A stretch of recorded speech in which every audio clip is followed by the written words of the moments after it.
Hola, ¿qué tal? Bienvenidas, bienvenidos. Aquí en otro Cara y Seca, lo que hay detrás de las noticias. Mi nombre es Omar López y te quiero invitar a compartir lo que está ocurriendo, porque está la diversidad temática que viene en esta ola en contra, que hay que prestar mucha atención y encontrar la manera de comprenderlo todo para poner el cuerpo, ¿no? En estos días se viene hablando muchísimo del tema de los alquileres, de los desalojos, los deudores UVA. Empezaron con un sueño, familias trabajadoras, muchos después perdieron trabajo y hoy se encuentran con una impresionante suma, una hiperinflación en la cuota. Nadie sabe cómo seguir ni cómo pagar y también hay un desoír permanentemente el clamor de estas familias que piden que alguien intervenga. Bueno, vamos a hablar, hay más temas, pero vamos por acá. Mira, los invito a seguir esta charla con el director del área de Derechos Económicos y Sociales del Centro de Estudios Legales y Sociales, del CELS. Él también es docente en la Universidad Nacional de General Sarmiento. ¿Quién es? Eduardo Rece. Y vamos a hablar con Eduardo, le vamos a dar la bienvenida. ¿Cómo te va, Eduardo? Gracias. Hola, ¿qué tal? ¿Cómo estás? ¿Bien? Muy bien. Bueno, ¿por dónde querés empezar? Deudores UVA, en estos días que han pasado, viene cargando mucha información, ¿no es cierto? Pero, ¿qué pasa? Bueno, la verdad es que el problema de los deudores UVA es un problema enormemente grave en la medida en que efectivamente, como bien lo adelantaste recién, ellos solicitan un préstamo básicamente incentivados por la política oficial y por la propaganda oficial, que se termina convirtiendo en un dolor de cabeza, porque no solamente es el descalce entre el aumento de los sueldos y el aumento de la cuota los está liquidando, los está cogotando, sino que además les aumenta la deuda, porque lo que también el UVA actualiza es el capital de deuda. Por lo tanto, entonces ahora no solamente tiene una deuda impagable, sino que debe mucho más que antes de empezar a pagar, digamos, con sus sueldos literalmente congelados. Con lo cual, para un organismo de derechos humanos como el CELS, este es un tema gravísimo en la medida en que lo que hace es bloquear el acceso a un derecho humano como es la vivienda. Así que efectivamente hay que discutir muy seriamente estas fórmulas que ha tenido el gobierno que reiteradamente benefician a la banca, benefician a los sectores financieros, benefician a los especuladores financieros y no benefician a la gente. ¿Cuántos están por fuera de lo legítimo los grupos que administran esto? Vos hablabas de la banca y por supuesto del gobierno. No, la ley obviamente los coloca en un lugar legal pero ilegítimo, que es la usura. Totalmente. Claro, absolutamente, que es la usura aprovechándose obviamente de la necesidad de la gente. La gente sabía que se arriesgaba a que esto podía pasar en algún momento, pero la desesperación por tener un departamentito mínimo, la desesperación por tratar de no alquilar, de no seguir alquilando, mercado de alquiler por otro lado, en el que las familias argentinas y las de Capital Federal mucho más sufren enormes abusos, etcétera.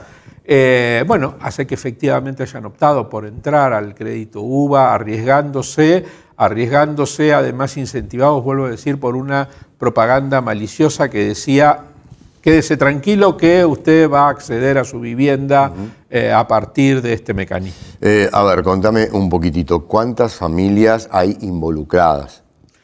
Los números son un poquito dispares, porque sorprendentemente el gobierno dice, bueno, dimos 150.000 créditos, la verdad que la información oficial del Banco Central no supera los 100.000, digamos, pero anda entre 100 y 120.000 familias en este momento. Frente a la queja de los deudores, el gobierno dijo, bueno, pero la morosidad es baja, eso quiere decir que ustedes no tienen problema. Esto es una falsedad. Estamos hablando de un promedio, si multiplicamos, de 500.000 personas o hasta más también. Sí, por supuesto. O sea, no es nada sencillo lo que está pasando, es muy grave. No es nada sencillo y además hay un problema muy serio, que es que las últimas noticias, creo que si las han seguido, el crédito ha caído, la demanda de crédito ha caído prácticamente por el piso, si no hubiesen sido muchos más, ¿no? ¿Cuánto tiene asegurado el prestador en la capitalización de todo esto? No. ¿Eso es motivo como para la discusión legal? Bueno, ese es el tema. Aquí hay un contrato firmado, hay un contrato que obviamente es leonino a favor de las empresas financieras y de los bancos.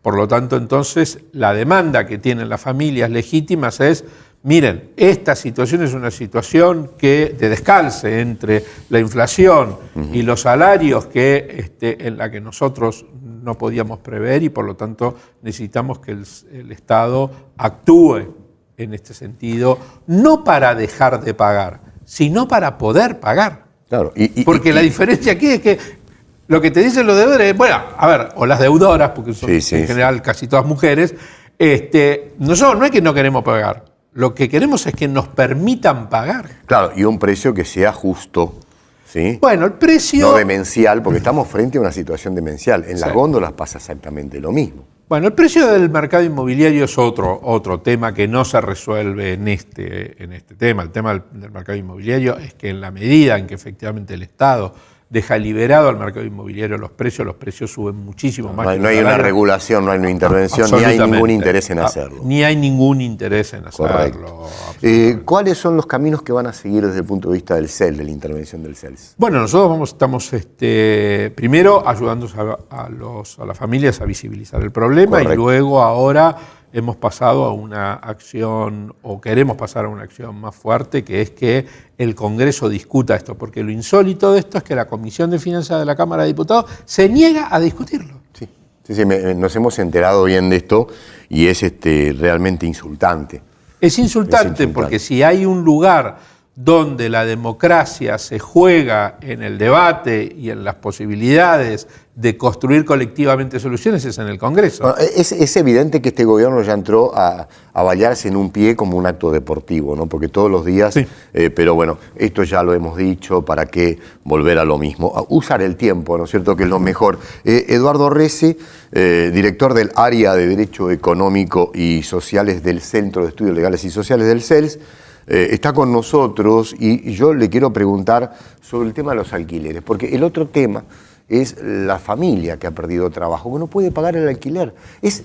Hablábamos en estos días en otro de nuestros programas la cantidad de gente que por primera vez está durmiendo en la calle.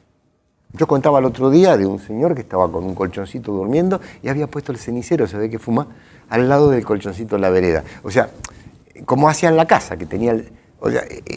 Es muy duro esto que estoy contando, es muy fuerte. ¿Qué está pasando con el tema de alquileres y cómo se está interviniendo desde el CELS?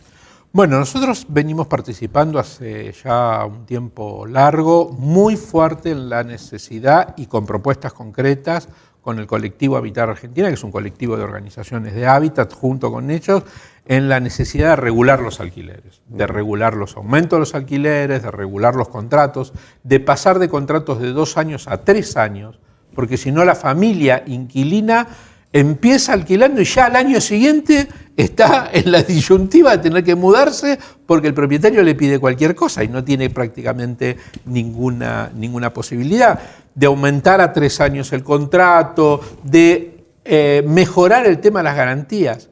Este es el único país del mundo donde las inmobiliarias le piden al inquilino una propiedad de garantía de un familiar que además tiene que vivir en esa ciudad. En esa ciudad. Digo, es insólito. A veces dos garantías. Y a veces 2. Bueno, ahí hay una cantidad, vuelvo a insistir, de vulneraciones a derechos muy, muy fuertes. Avanzamos el año pasado en un proyecto de ley que estuvo a punto de aprobarse y que no por casualidad, la propia interna del gobierno, porque una parte de los diputados, concretamente el presidente de la Comisión de Legislación General estaba de acuerdo y del Ejecutivo le bajaron el pulgar para que la ley no se aprobara. Este año tenemos que volver con fuerza a que este país tiene que tener una ley de regulación de alquileres como tienen todos los países del mundo, como tiene todos los países además desarrollados. Totalmente. Mundo. Eduardo Rece, te quiero repreguntar, ¿es la misma situación o cuál es más compleja, provincia o capital federal? Depende de qué temas, Por supuesto, el tema inquilinos es muy fuerte en Capital Federal porque 1/3 de las familias, o sea, una de cada 3 familias que viven acá alquila. Y no puede pagar. Acá. Y la mayoría no puede pagar, digamos, o tiene problemas serios, vuelvo a insistir, de relación contractual. Provincia de Buenos Aires es distinto. La provincia de Buenos Aires en ese sentido es distinto. El gran problema de la provincia de Buenos Aires es la precariedad. Son la enorme cantidad de villas, de asentamientos, etcétera. La especulación sobre el precio de la tierra en la provincia de Buenos Aires hace hoy imposible que una familia trabajadora no solamente piense en tener una casa, ni siquiera tener un lote. No, lejos de tener un lote. Y los que alquilan en los lugares populares, claro, están con condiciones de insalubridad muy elevadas.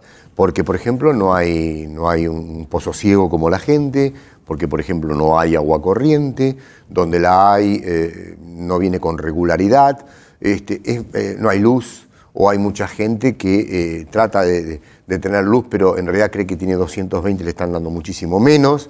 Hay una situación precariedad de vida absoluta. Muy precaria. A eso agregale sin colectivos, para poder ir a estudiar, para poder ir a tu hospital, para poder ir a laburar, ¿no? Bueno, hay más temas, por supuesto, ¿no? Pero yo deseo de que vengas por aquí más seguido y podamos hablar, porque nos queda, así, a modo de retitular, ¿no? ¿Qué implica la ley de hábitat? Haceme un título. Bueno, la ley de hábitat, un título muy rápido. La ley de hábitat se aprobó en el 2013 por instancia y por propuesta de unas 60 organizaciones de la provincia de Buenos Aires, y es justamente lo que estamos haciendo. Todas esas organizaciones, entre las cuales está el CELS, entre las cuales está la Universidad de General Sarmiento, empujando muy fuerte para que este gobierno continúe la aplicación de esa ley, que es una ley justamente que promueve formas alternativas de hábitat, que no es solamente la construcción de vivienda por vía del mercado. Eduardo, si uno tuviera que hacer una síntesis, ¿no? ¿En qué momento nos encontramos mirando el 2001 en estos temas? ¿En estos temas? Sí.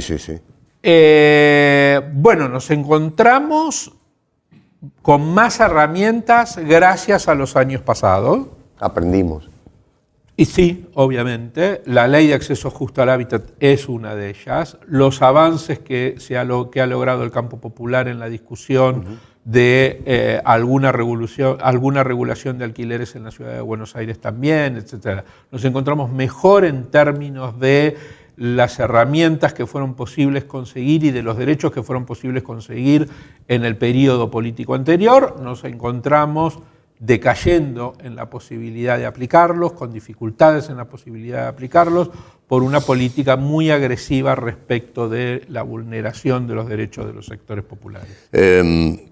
Estás como docente en la cátedra de General Sarmiento, ¿no? En la Universidad de General Sarmiento. ¿Qué dictás ahí? El taller de urbanismo final, con lo cual los alumnos prácticamente se reciben, de urbanistas. De urbanistas. ¿Cuál es tu consejo a los alumnos? Que miren la realidad y que se metan en la realidad, porque no se puede vivir en una ampolla de cristal alejada de lo que te enseñan las fuerzas populares. Y que se pueda modificar esa realidad, ¿no? Exactamente. Eduardo Rece, yo te quiero agradecer muchísimo tu generosidad de estar con nosotros hoy aquí, con ellas, con ellos, y ojalá que podamos volver a encontrarnos en Cara y Seca, o así sea cualquier otro el nombre del programa, para seguir abriendo la información que la sociedad necesita, ¿sí? Muchísimas gracias a ustedes. No, gracias a vos y al CELS. A ustedes, las conclusiones son muchas, porque hemos abordado temas que implican millones de personas, millones de destinos, porque hay un error. Cuando hablamos del papá, la mamá, en la casa, el alquiler, estamos mirando a dos personas, y en realidad es una composición social y cultural y económica, es una familia. Y es una familia que está bregando en un destino que está como empantanado, porque ¿qué pasa con la madre, con el padre? ¿Qué pasa con la hija, con el hijo? ¿Cómo se proyecta eso en calidad de vida, en composición de destino? Ustedes saben que los destinos se van enhebrando, ¿no es cierto?, a medida que tenés la libertad de poder avanzar en él. Por eso digo, socialmente es muy importante pensar esto. Tal vez nos han desacostumbrado a una parte de la sociedad en términos de la disputa cultural, a que pensamos para adentro, desde nuestro propio ombligo. o algunos lo hacen. Y en realidad la mejor forma de concebir una sociedad democrática y con valores de derechos humanos profundos es pensar colectivamente. Pensemos colectivamente, no es el padre y la madre en el alquiler, sino es el conjunto de esa familia y su destino en juego, que son más de dos. Nos vemos mañana. ¿Seguro?